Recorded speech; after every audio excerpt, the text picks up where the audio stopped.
Nisikize vizuri. Mungu baada ya kuumba alimpulizia pumzi mwanadamu, mtu akawa nafsi iliyo hai. Ila mtu huyu baada ya kuwa nafsi iliyo hai hana uwezo wa kuwaza kama Mungu anavyowaza, kuona kama Mungu anavyoona, kusema kama Mungu anavyosema, na kuenenda kama Mungu anavyotaka aenende.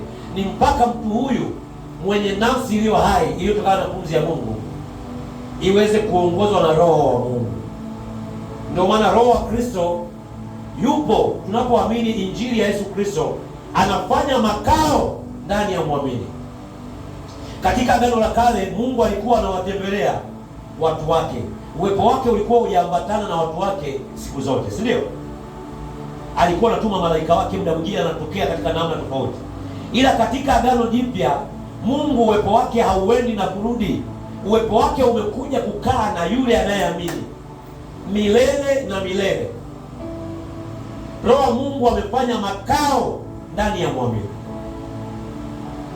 Kwa hiyo anaposema kwenye Mwanzo sura ya 2 mstari wa 24, mume atamwacha mama yake na baba yake na ataambatana na mke wake, anamzungumzia ni Roho wa Kristo, ni Yesu Kristo kuambatana na muamini. Kwenye Yohana andika, Yohana sura ya 14 akasema, yoyote atakayeamini, atakayempenda baba yangu na baba yangu atampenda. Yoyote atakayezishika amri zangu, atakayeshika neno la Mungu, mimi na baba yangu tutakuja kufanya makao wapi? Ndani yake. Mungu amefanya makao, Kristo Yesu amefanya makao ndani ya muamini. Na yoyote aliyepewa chapa ya Kristo, aliyetiwa muhuri wa Roho Mtakatifu, Roho wa Mungu ataendelea kuwa naye akiwa ndani ya huu mwili, na hata huu mwili kulala hapa chini ya jua. Ndio maana watu ambao tupasi kuogopa habari za alama ya mnyama 666 hatupasi kuiogopa, kwa sababu ni alama ya wale ambao hawana alama ya Roho Mtakatifu. Sisi tayari tumeshatiwa muhuri, tumeshatiwa alama ndani ya mioyo yetu. Ni muhuri wa kumilikiwa na Roho Mtakatifu ndani yetu. Alama ya mnyama haiwezi katuathiri, wala haina chochote na sisi, wala hawezi hata wakatukaribia, kwa sababu tayari wanaiona alama nyingine, muhuri wa Kristo uliko ndani yetu. Ndio maana nasema yoyote aliyo mikononi mwa Mungu hakuna wa kumuondoa. Kama mtu amepokea neema ya wokovu kweli kweli kwa kuisikia Injili ya Yesu Kristo, na Mungu kafanya makao ndani yake, hakuna wa kumtoa. Anaweza kapitia misukosuko au namna fulani ya kuanguka na kuinuka, lakini hakuna waweza kumuondoa mikononi mwa Mungu. Nisikize vizuri. Mtume Paulo amekuja kufafanusha vizuri kwenye kitabu cha Waefeso sura ya 5 mstari wa 31 na 32.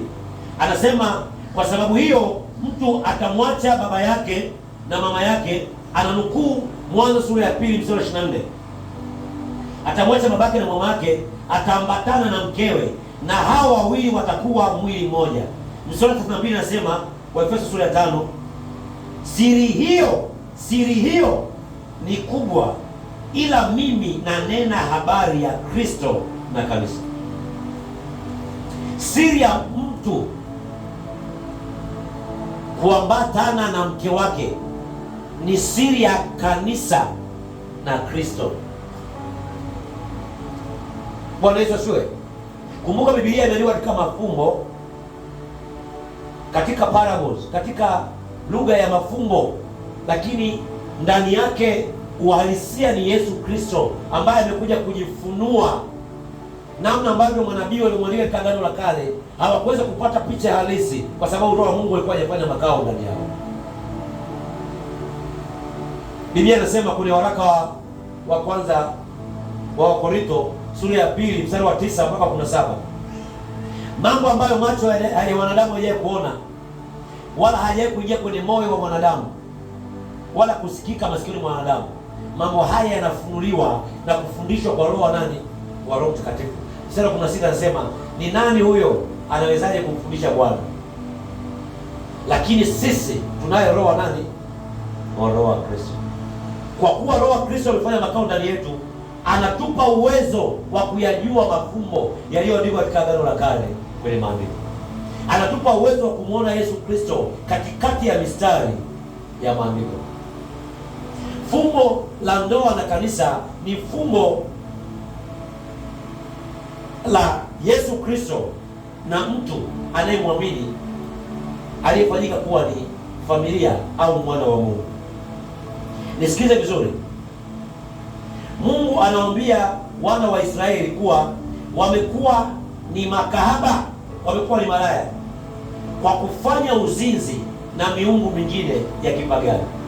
Ukisoma Yeremia sura ya 3 mstari wa 6 hadi wa 9, Ezekiel sura ya 16 mstari wa 15 hadi wa 17 na ule mstari wa 25, utaona Mungu anawaambia wana wa Israeli kupitia Ezekiel na Yeremia, waambie watu wangu, mbona wanafanya uzinzi katika milima na miungu mingine?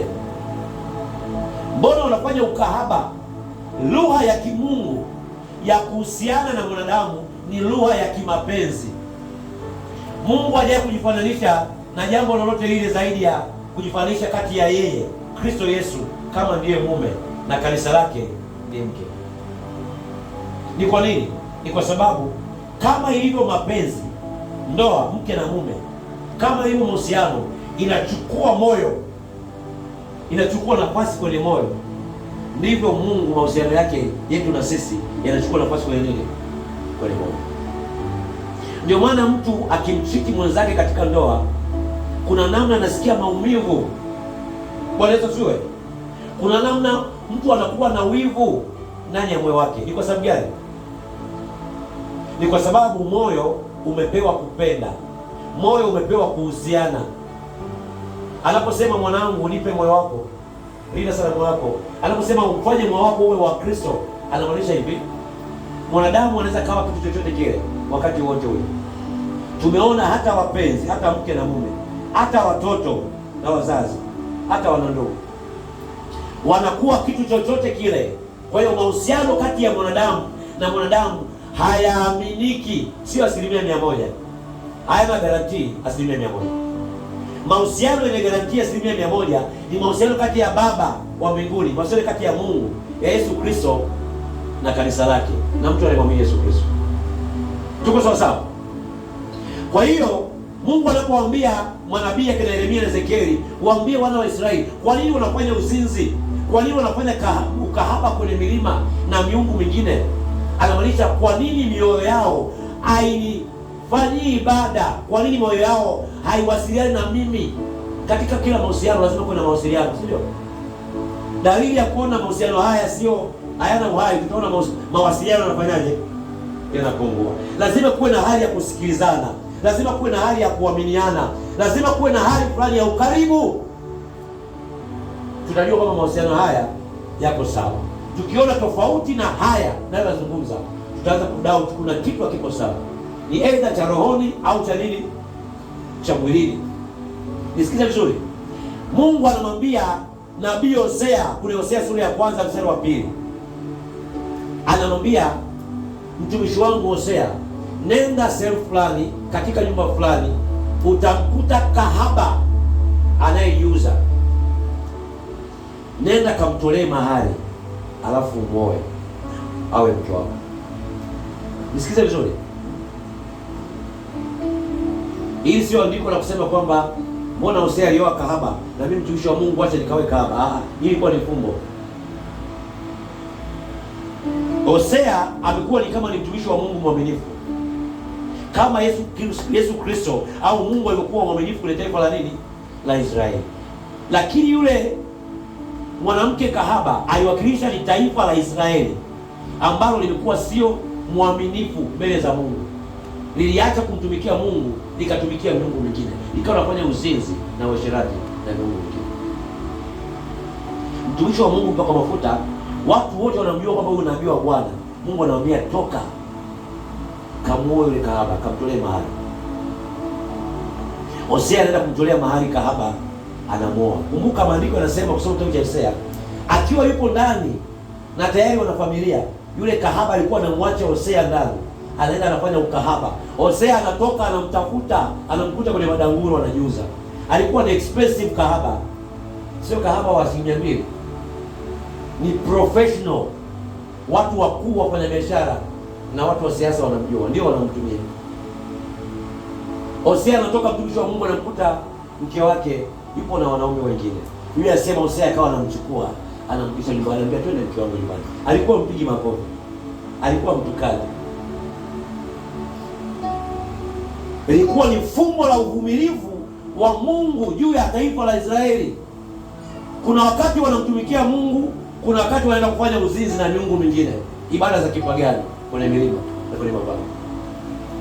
Ila Mungu alikuwa anawavumilia, anawachukua, anawasafisha, anawaogesha, atende nyumbani mke wangu. Biblia inasema yule mwanamke hakuacha kumkimbia mume wake Hosea kwenda kufanya ukahaba na wanaume wengi. Ni kwa sababu tu upako huu uliachiliwa kwa Hosea kama sehemu ya mfumo la upendo wa Mungu na kanisa. Mimi siwezi.